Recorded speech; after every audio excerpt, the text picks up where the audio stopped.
Hey everybody, welcome back to J Nix Does Magic and Stuff.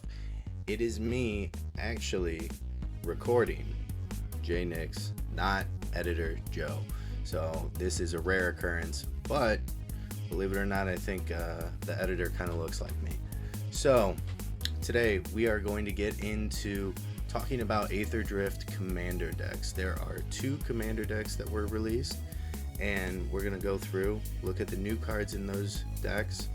But for now, let's get into this. Alright, so first off, we have Saheeli, Radiant Creator, 1 green, blue, red.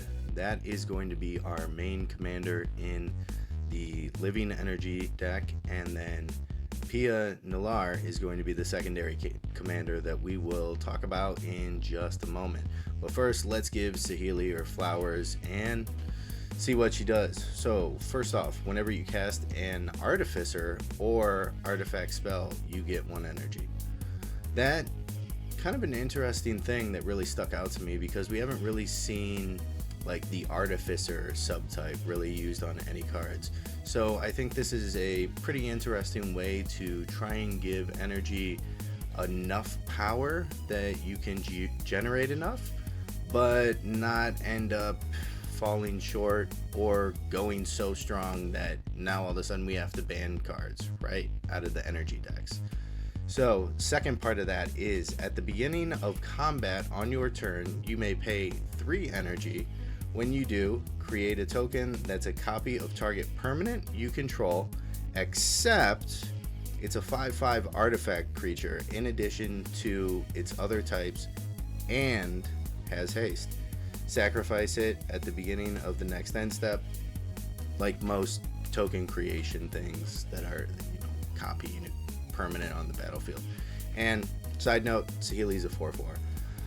I think this is actually a really interesting and really great mechanic that can be pretty strong, given what your target is going to be that you're going to copy and turn into a 5/5. So yeah, I three energy for that to create a token of target permanent you control. You're probably going to want to create copies of that stuff anyways. And then in addition to that, something that we can talk about as far as upgrades and stuff is, if you're going to get rid of that artifact token copy at the beginning of the next end step, why don't you use it and try and get some value out of it? I'm recording this on Wednesday of the second week of Aetherdrift leaks, and I'm staring at you, Radiant Lotus. I'm staring you right down. I see you and your wannabe 100+ card text. All right. So that aside, I think that this card is actually really interesting and can be really strong depending on how you play into it, and really actually force some of your opponents to play around it a little bit, because they have to deal with you generating energy. Otherwise, you're going to keep creating target copies of a permanent that they might not have a way to deal with the original in the first place. So very, very interesting. Could definitely see it end up being a little bit oppressive too. So next card, our secondary commander, Pia Nalar, Chief Mechanic. So text on Pia says, whenever 1 or more artifact creatures you control deal combat damage to a player, you get 2 energy counters. Sweet. Especially if you're looking at artifact creatures maybe with flying. Maybe Thopters or something like that. So I think that's great. That's great off the bat right there. At the beginning of your end step, you may pay 1 or more energy. If you do, create an XX colorless vehicle artifact token named Nalar Aetherjet with flying and crew 2, where X is the amount of energy spent this way. Pia is a 2/4. First off, outside of the text of the card, I think this is a pretty interesting card, but they better give us a colorless vehicle token named Nalar Aetherjet with flying and crew 2 in the commander decks. Wizards has been notorious for printing stuff like this that is a very niche token, but they don't actually give us the token for.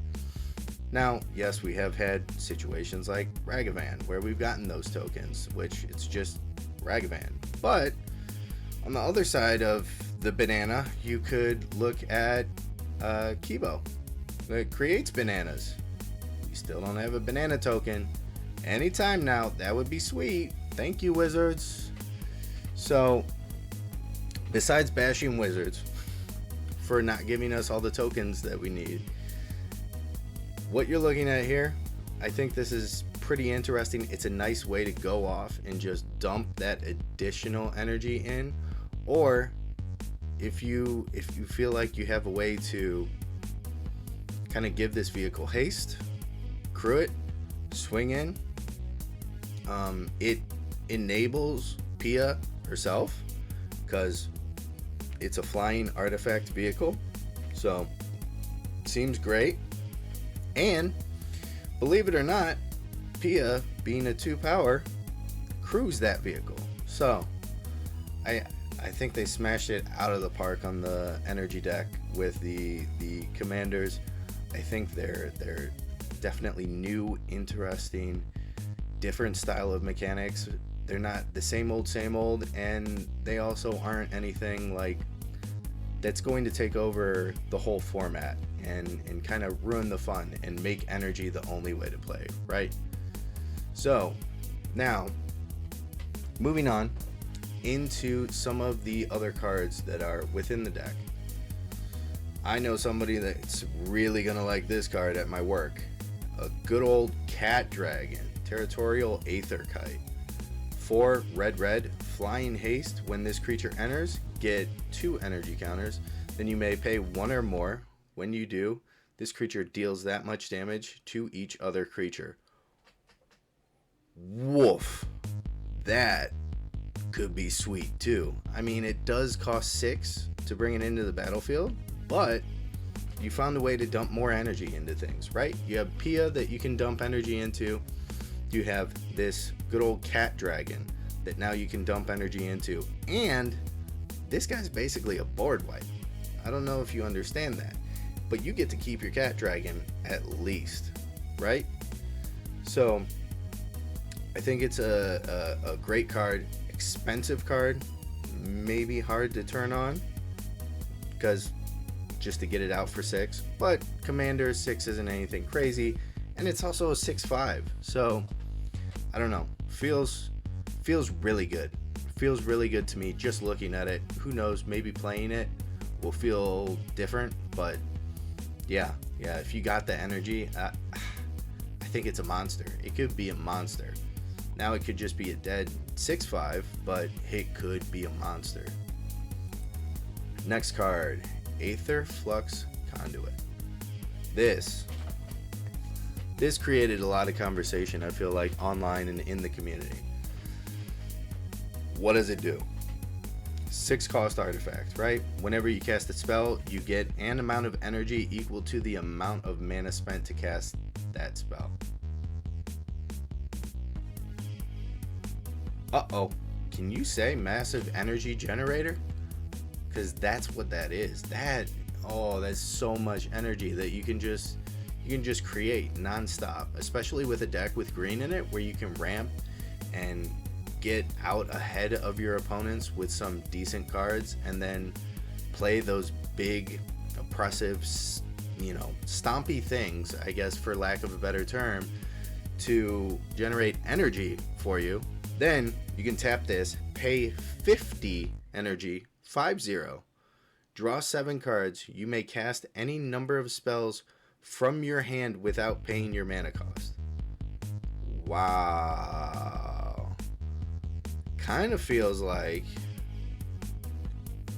we get to 50 energy.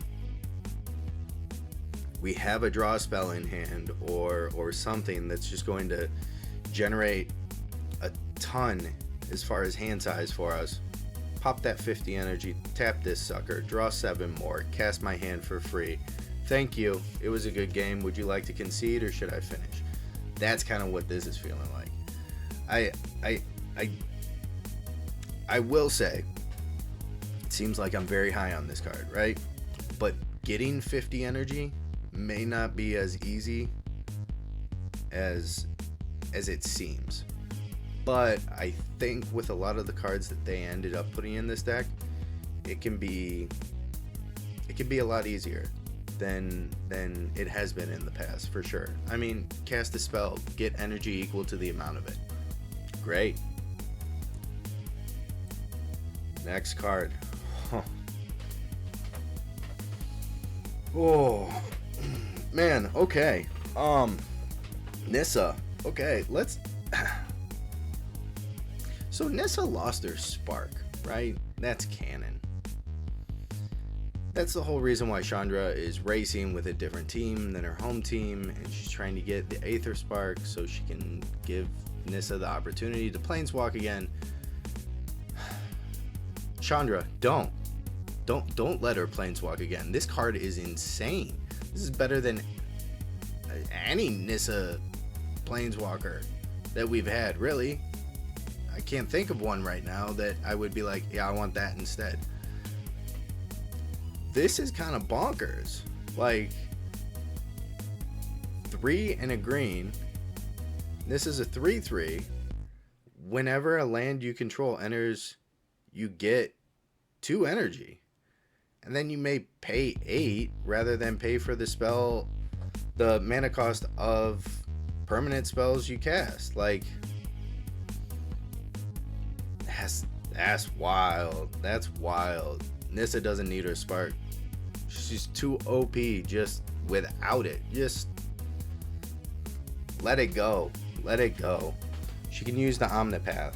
Like, she doesn't need the spark. Okay, please don't. Yeah, we were talking at work. Where I work, a bunch of us play Magic, and everybody was pretty interested in this card. The internet has been real interested in this card. Community, super interested in this card. Imagine you can make some sort of land destruction reanimator type of deck, throw Nissa in it, or, you know, somehow run her as the commander, but I don't think you really have the colors in, or the cards in green to make her work as a commander.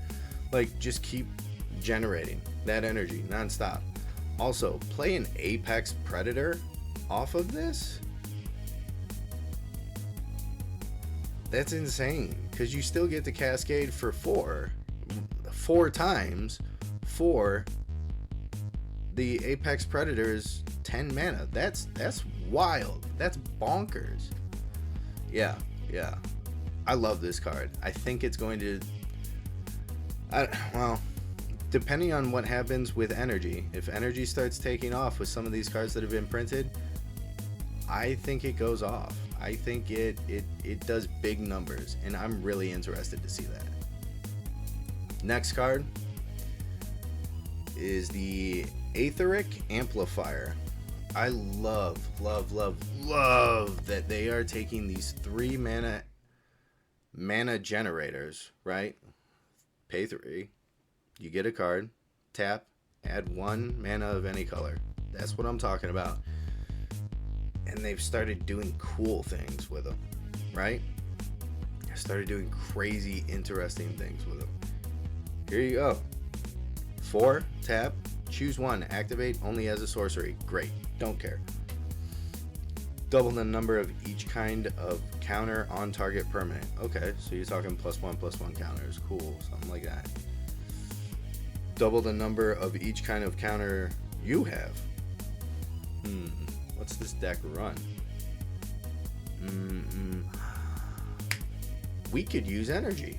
We could double our energy counters. Makes it real easy to get to 50. Makes it super easy to get to Nissa's 8 to start casting stuff for free. Per 8, right? I think it's a really cool card. And it gives you a choice, right? Do you need that 1 mana Or could you use your secondary resource of energy to do so much more with it and double your energy and then get something amazing?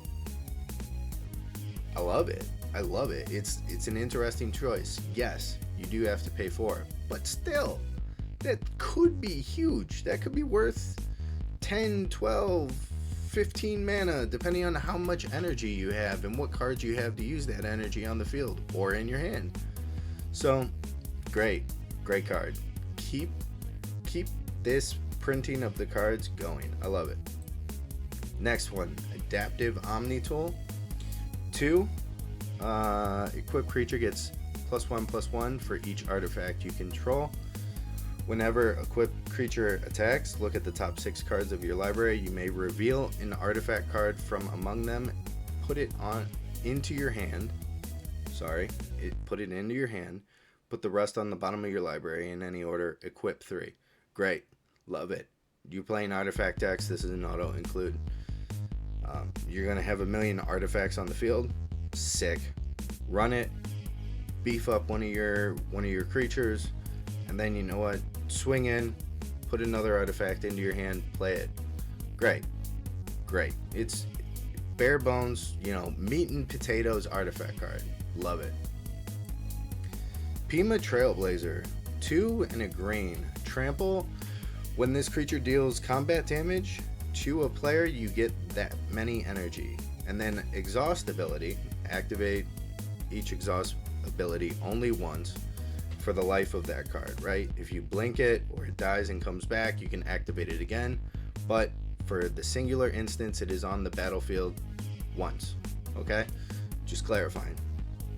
Pay 6 energy, put 2 +1/+1 counters on this creature, then draw cards equal to the greatest power among creatures you control. I think it's a pretty good card.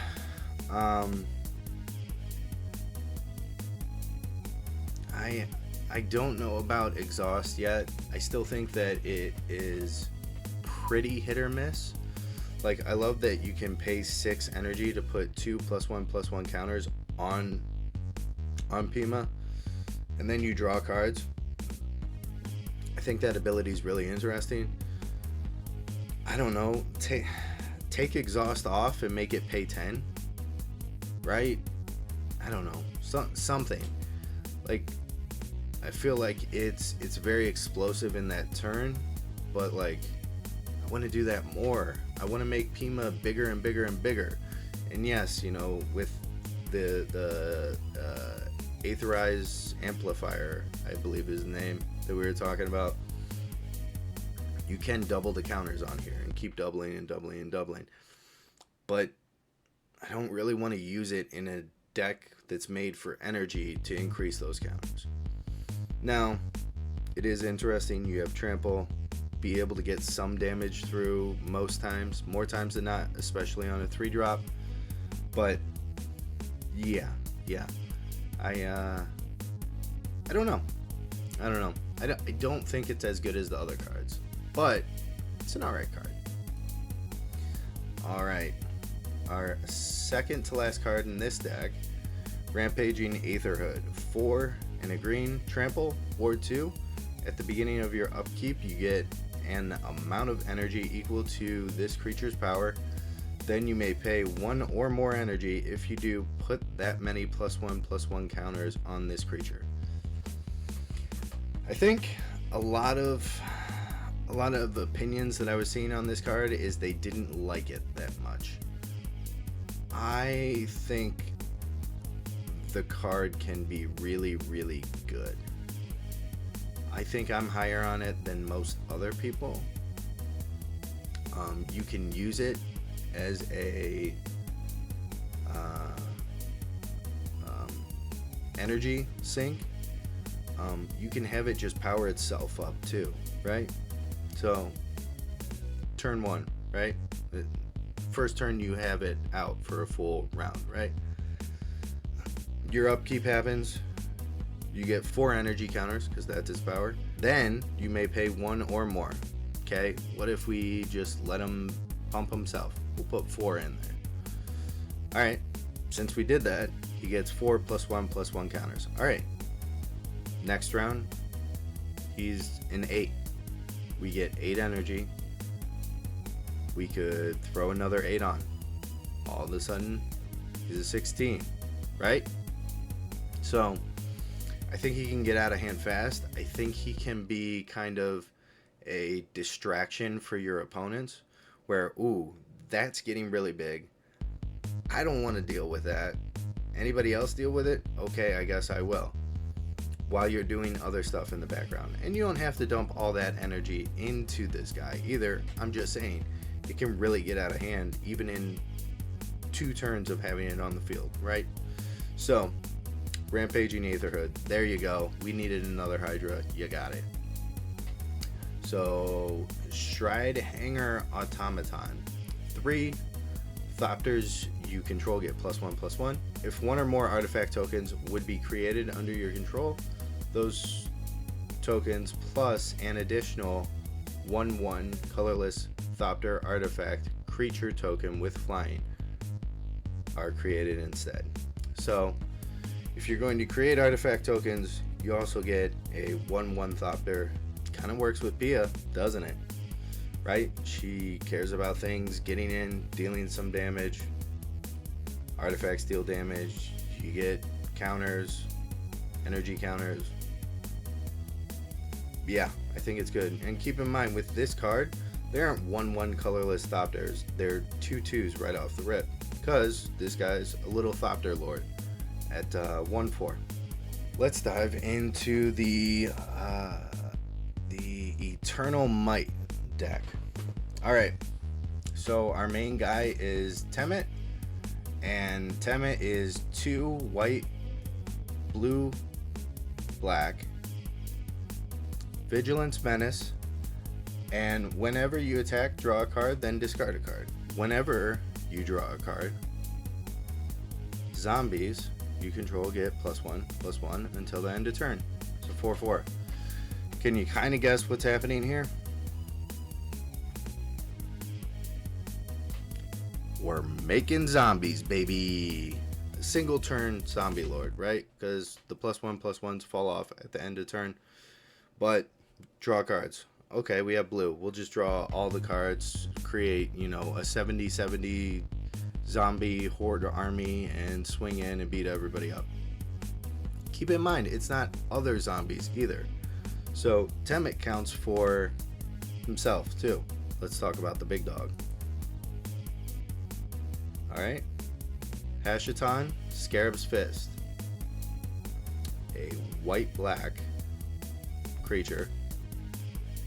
And this is your secondary commander, but could helm the deck, and I think should helm the deck, honestly.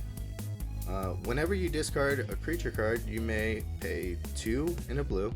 If you do, create a tap token that's a copy of that card, except it's a 4/4 black zombie. He's a 1/3. Yeah, so we're going to want to be probably doing some sort of cycling, discarding, like the looting effect on Temet. Pay 3. Cool. I'm going to get a tap token that's a copy of that discarded creature. It's going to be a 4/4 black zombie instead. Yeah, that's great. Just downright dirty reanimator stuff. I love it. Next card, Ret Tomb Mystic. 1 in a blue. Flying.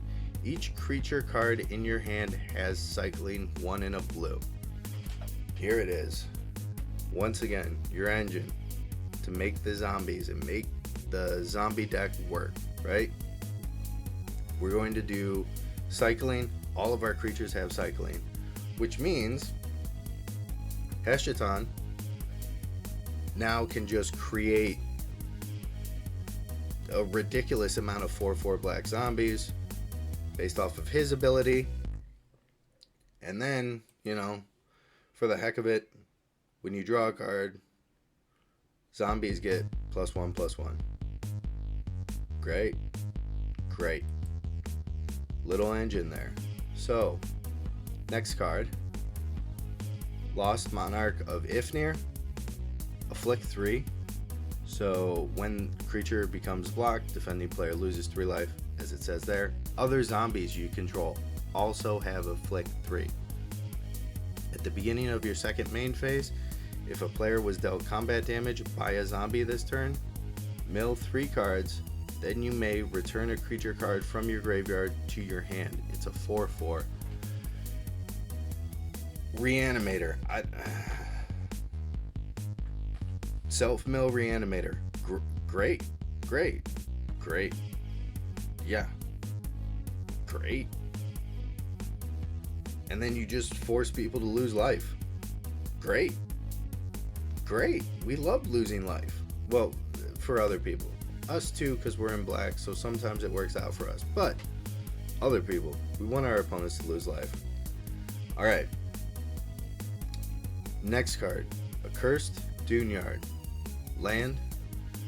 Tap, add 1 colorless. Or 2, tap, regenerate target shade, skeleton, specter, spirit, vampire, wraith, or zombie. Card's gonna be real good. It hits so many different types that you can regenerate. This card doesn't go away. And at the base of it all, it sits there as a colorless land that you can tap. Great card. Priest of the Crossing, alright, is our next card. And we got 3 and a 1. And flying at the beginning of each end step.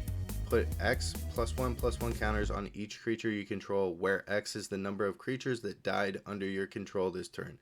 It's a 3/3. Great. Awesome.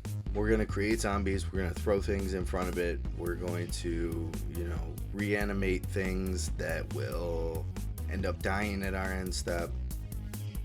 Possibly, or at the next end step, not our end step. So, yeah, you can create a lot of counters with this guy. A lot of counters I'm seeing. Especially if you throw some sack outlets in there. It'll be so good. So good. Alright. Prophet of the Scarab. 4 and a blue, Vigilant. When this creature enters, draw cards equal to the number of zombies you control or the number of zombie cards in your graveyard, whichever is greater. Is a 3/4. That's insane. That's redonkulous. You could draw, I don't know, like 10, 15 cards. Really. Maybe even more if, you really get a zombie engine going on the battlefield. Yeah, that's going to be insane. It's going to be such a good draw engine. And there you go, right? You draw cards. Right, when you draw a card, zombies you control get +1/+1, right? So now we're drawing a billion cards. We get a billion +1/+1s. Our zombies, we have a billion of them. We just beat face and win the game. Yeah, alright, awesome. Next one, Wizened Mentor. 1 and a white, okay? Whenever an opponent activates an ability of a permanent that isn't a mana ability, you create a 1/1 white zombie creature token. This ability triggers only once each turn. Yeah. I don't know. Is it asking for too much to have that last line of text just disappear? Because, man, this would be so good if it could trigger more than once, right? I mean, still, you have the ability to get, if you're playing a 4-person commander game, you have the ability to get 4 white zombie tokens per round. Builds up your board, makes that last dude that we were looking at, right? Prophet of the Scarab. Renewed Solidarity. This has been a hot one that I've heard a little bit about too. So 2 and a white. As this enchantment enters, choose a creature type. Creatures you control of the chosen type get +1/+0. At the beginning of your end step, for each token you control, of the chosen type that entered this turn, create a token that's a copy of it. Yeah, I think we're gonna choose zombies. I think Hashatan, right? Hashatan has something to say about this, where he's gonna give us those 4/4 black zombies. Yeah. I think it could be sweet. And having other ways to generate zombies, more zombie tokens for us, like, you know, I know I said I wished it did more often, but this guy, right? Yeah, he's going to create zombies. We're going to get more zombies at our end step if they entered on our turn, which, you know, we'd have one at least that could. Yeah, I think it could be really, really fun to play. And then, okay, other thing, sorry, spoiled the next card for us, but if you have token doublers like Anointed Procession, the White God from Ixalan, and then there's one other card also that generates extra tokens in white, you make 1 billion tokens, because, you know, you get double tokens from when they come in initially, and then you create a token that's a copy of those tokens that entered of that chosen type zombie, so then you double them again. Yeah, it looks great. Your board just fills up with zombies. You don't know what to do anymore, and you either smack face, or, like I said, throwing in a little sack outlet that can help us out. That works great too. Alright, on Wings of Gold, this is probably one of the most interesting cards out of the Eternal Might deck, in my opinion, I would say. So 3 and a white, creatures you control that are zombies and or tokens get +1/+1 and have flying. Whenever one or more cards leave your graveyard, create a 1/1 white zombie token.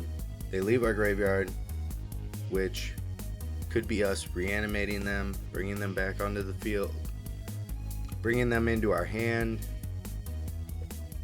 anything like that. We're going to create a 1/1 zombie token, and then that zombie gets +1/+1 and has flying. Yeah, I think you see what's going on here. I think both of these decks are pretty incredible. What's up, everybody? Thank you so much for making it to the end of this video. Don't forget, whether you liked or disliked what you heard in this video you just watched, don't forget to like, comment, and subscribe on the video on YouTube. I am going to be doing some live streams every Saturday, if possible, on YouTube and Twitch. There will also be recordings that are released throughout the week, so keep an eye out for both of those things. And once again, thank you so much